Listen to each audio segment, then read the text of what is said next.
Hi, boys and girls. My name is Miss Rachel. I am Miss Hulk student teacher this year, and today I'm going to be teaching you your reading lesson. So today is day 2 of our unit, and we're going to continue practicing making predictions. So let's get started. So first, I would like to go over a question from our exit ticket yesterday. So our exit ticket asks us, what is the importance of making predictions? So think back to what you answered for that. So, the importance of making predictions is that it keeps you engaged in the story and your mind activated when you're reading. It also shows that you understood what you have just read and will help you understand what you will read next in the text. So, our do now today is a cute video that I really enjoyed.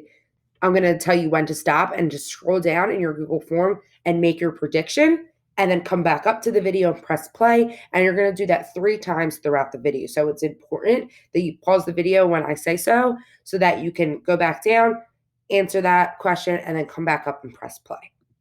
This sentence is grammatically correct, but its word.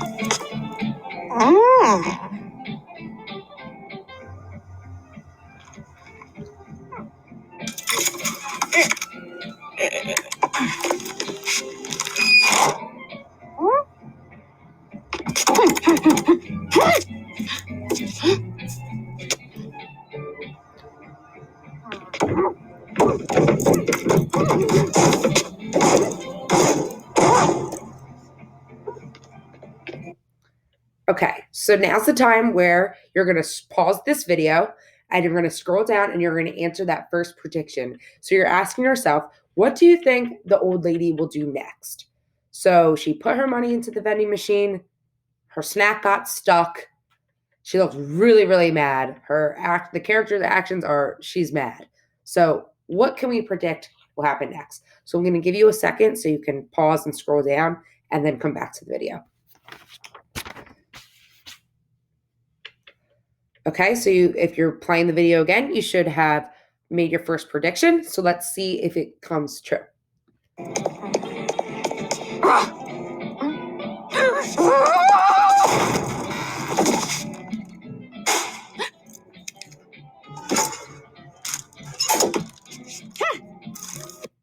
So now you can stop and ask yourself, did my prediction come true? Did you predict that the old lady was going to run and smash into the side of this vending machine?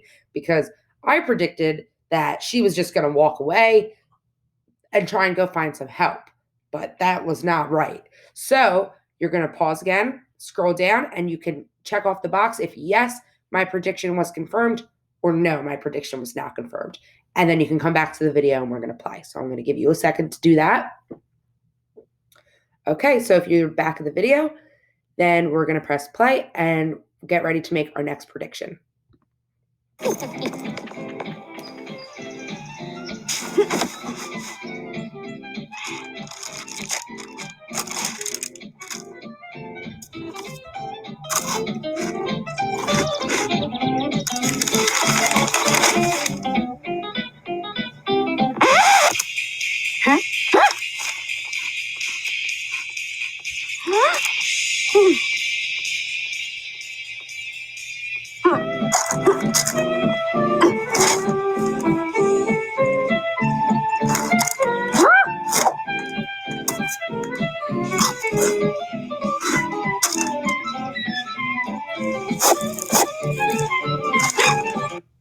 Okay, so now we can pause and we can get ready to make our next prediction.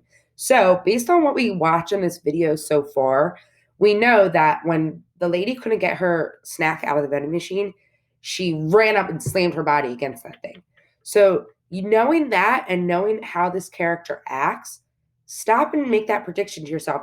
What do we think that this old woman is going to do now that this man is stealing her snacks. So I'm going to give you guys a second to scroll down and make that prediction. Pause the video and scroll down and make that prediction. And then you can come back up and press play. Okay, so you should have just made your second prediction. And now we're going to continue watching and see if your prediction came true or not.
So now you can pause the video again and go down and scroll down and say, yes, my prediction was confirmed, or no, my prediction was not confirmed. So I predicted that she was going to freak out on the younger man or younger boy, and she did. So I can say that, yes, I can confirm my prediction. So now we're going to finish up watching the video, and we're going to ask a few more questions and then get on with our lesson. So.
So that was a twist at the end, right?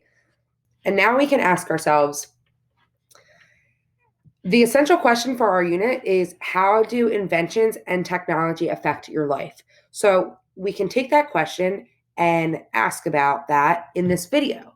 So how did technology affect that man's life? So take a second to think about that. So I would say that technology affected the man's life because he had his headphones plugged in. So he wasn't able to communicate with the old woman when she was yelling at him and probably saying, "These are my cookies." If he didn't have those headphones in, he could have probably answered and explained what had really happened. But we can kind of say that technology negatively affected him in this situation. Today, we are going to be reading a story called Coding Camp. So the story that we are reading today is a story about 3 children who are going to a coding camp, and they are competing to win the camp's game design contest. So, unlike yesterday's story when we read a historical fiction, today we are going to be reading a realistic fiction. So, just to review, a historical fiction has characters that are portrayed in a realistic manner. It includes a mix of fiction and historical fact and is set in real time and place in history. So the difference is that today we are going to be reading a realistic fiction, not a historical fiction. So a realistic fiction has characters that are portrayed in a realistic manner.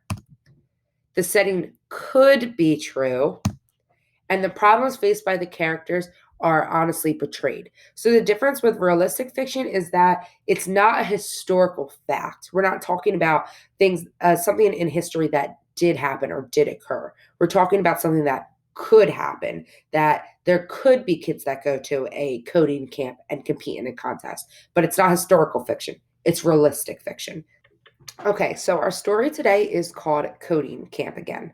So our comprehension strategy today is the same as yesterday. So we are going to make, confirm, and revise our predictions. So this is the cover of the story. And throughout the lesson, I just want you to keep in mind our essential question, which is how does technology affect our lives? And remember that as we are reading this story, it's important to look for what the characters are doing and what the characters are saying so that we can make accurate predictions. So just to remind you, the strategies. So to use the clues in the text, such as the character's words and the character's actions.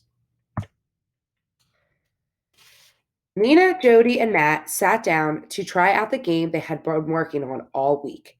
The end of coding camp was just 2 days away. They all wanted their team to win this year's computer game design contest. When Jody hit start, though, they saw that something was very wrong.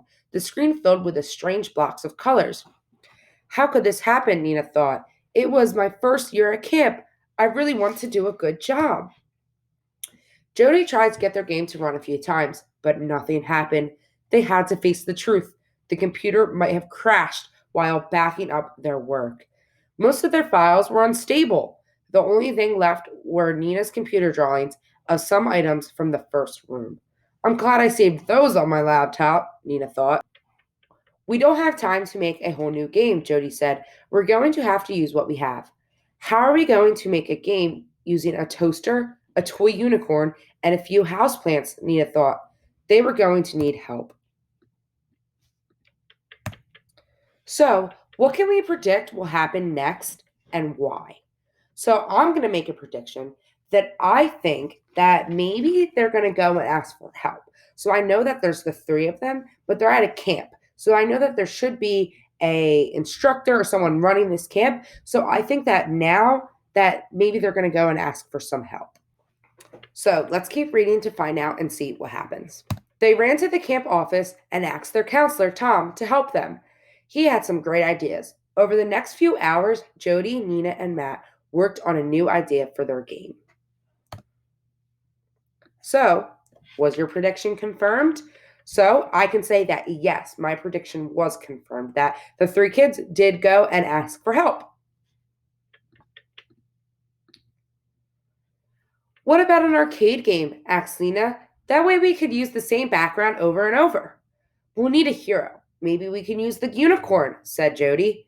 Yeah, the unicorn could fight her way through the house to escape her forest home, exclaimed Matt. The unicorn will need an enemy, Matt said. How about the houseplant? Nina asked, laughing. Well, said Jody, what if the houseplants were attacking the unicorn? She could spear them with her horn. Great, Matt said. They all burst out laughing. This looks good, Tom said when they showed him their plan. That last level looks tough to beat, though. If players think the game is too hard, it won't be fun for them to play. What can you do to help your players out?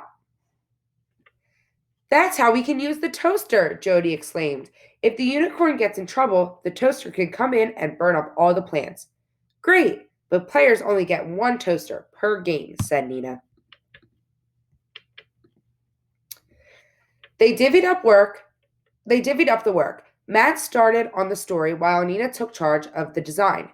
Jody worked to get the programming done quickly. Nina had just enough time to add little touches to her drawings. She was especially proud of her houseplants. She added frowns to their faces to make them look mean and funny at the same time. Those plants are great, Jody said when Nina showed them to her. We're almost out of time, and I could use your help. Do you think you could use the houseplants yourself? You could add the houseplants yourself? I'll show you how to do the animation. They work together for the rest of the day. So, what do you predict will happen next and why? So, we can ask ourselves now, do we predict that the 3 children will get their game design done by the end of the day? And I'm going to go back and look at the illustrations and what the characters are doing and saying to see if I can confirm that prediction in the future, to see if they're going to be able to do that. So let me look.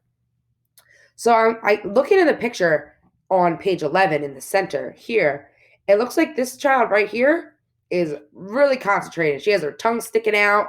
She looks like she's really on the computer trying to get some work done. The other child in the back is writing down some notes, and the other child in the back, in the far back, is working on that computer design. So it looks like they're putting a lot of hard work into it. Then I can also go back to here where it says they worked together for the rest of the day. So knowing that they worked together and all day long, I think I can make the prediction that yes, they will get their game done by the end of the day. So let's keep reading to see if we can confirm that prediction or if new information comes in where we would have to revise. On the last day of camp, they showed their game to the whole group in the big hall. As the unicorn fought through the rooms, the houseplant got bigger and meaner. Just when things looked the scariest for the unicorn, Jody called up the toaster to save the day. The whole camp clapped and cheered. So then you can ask yourself, was your prediction confirmed? So I can say that yes, my prediction was already confirmed. So I know that because they showed their game excuse me, they showed their game to the rest of the camp, and they all clapped and cheered. So it seemed like they had a good run on their game. Before the winners were announced, Tom came up to them. Your game's a lot of fun. I really like how it looks and plays, he said. Thanks, the team said, all at the same time. From the front of the room, a counselor said, we are about to announce this year's winning game. Nina, Jody, and Matt grinned at each other. I never would have believed that I could do this, Nina thought. I can't wait to come back next year. So, who do you predict won the contest and why? So, I want you to take a second to think about that. So, I'll share my prediction that I predict that the 3 children from the story won the contest. And I think that because on page 14, Tom, their camp counselor, came up to them and said, I really like how it plays, and that their game was a lot of fun. So I can predict that the 3 children will win the contest. So that's actually the end of our story. So we don't get to find out, but I think based on the prediction that we made, that we can confirm that these students won based on what the counselor had said to them. So now I want you to ask yourself the essential question. So remind yourself, the essential question is, how do inventions and technology affect your life? So how would you think that essential question comes into this story? How did the inventions or technology affect the children in the story's lives? So if we go back to the very beginning, so on page 3, 4, and 5, you can see that the student's computer is all messed up. On page 4, he has his hands on his head. The little girl with the blonde hair looks really sad, and it just does not seem like technology is working in their favor. So I would say that right now it seems like technology is negatively affecting their lives right now. And sometimes that happens. Sometimes Wi-Fi stops working and things like that. But it's also important to know that technology can affect our lives in positive ways as well. So if we keep going, when we get to the very end of the story, you see that the little girl is displaying their game to the rest of the kids at the camp. And you can see that even though the technology may not have worked in their favor in the beginning of the story, that towards the end they were able to figure it out, and having that technology affected their lives positively because they were able to make this game and they were able to take the pieces from the first time that there was a malfunction in their game and make it even better. So now it's time for your independent work. So for your independent work, you will be reading a text from the Wonders textbook called A Telephone Mix-Up. So this story that you were reading is a historical fiction. So make sure that when you are reading it, you're able to identify that it is a historical fiction, because it has events that are taking place or happening that have occurred in history. That the new invention, I don't want to give away the story too much, but the new invention that is going to be in the story is a real life invention. It did happen in history. So that's how you can make sure that you know you are reading a historical fiction. So in your Google form, you will follow along with the text and make predictions in the space provided throughout the story. Keep in mind what you are looking for when you are making predictions. So remember, you're using those clues in the text, such as characters' words and characters' actions.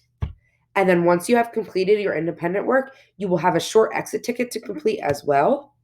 And I hope that you enjoy the story that we are reading today. It's not too long, it's only a couple pages. And just make sure that you're rereading, that, like I said, you're focusing on the characters' words, you're focusing on the characters' actions, because being able to predict means you're actively reading, you're engaged in your reading, and that makes you a really strong reader. And you can take that out into the real world and be able to understand conversations and to predict what could be happening and to be able to respond. So make sure that when you are reading, like I said, you reread and you make sure you're looking for those characters, words, and actions so that you can give the best possible answer. Good luck, and I hope you enjoyed today's lesson.